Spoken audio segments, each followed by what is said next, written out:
Panibagong araw, panibagong vlog na naman mga Lods. Kuya GPTV nga pala. So yun, ngayong araw po, andito tayo ngayon sa may Ayala Mall Market. As you can see guys, sobrang daming ditong tao. Sa sobrang nga namang init ng panahon, ginawa na itong tambayan yung mall. Kahit walang binibili, andito na nakatambay.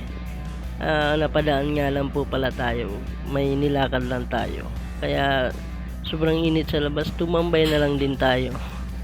Ayun, kung makikita nyo guys, ito enjoy na enjoy yung mga batas paglalaro. Dami na talaga sila dito guys, tamang tambay lang din paikot-ikot, patingin-tingin, at dito pala may naglalaro din dito guys. Kaya habang tumatambay, di ka din dito mabubore dahil may naglalaro din dito guys. Sa di inaasahang pagkakataon guys, na-meet natin si Purple Army. Kung sa Baguio may nagpe-perform si Green Army, andito naman si Purple Army.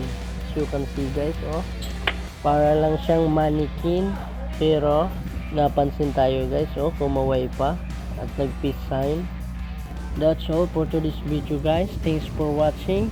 Please support my social media account at Kuya GPTV for more videos pa po na i-upload natin. Thank you po. Mabuhay tayong lahat. Bye bye.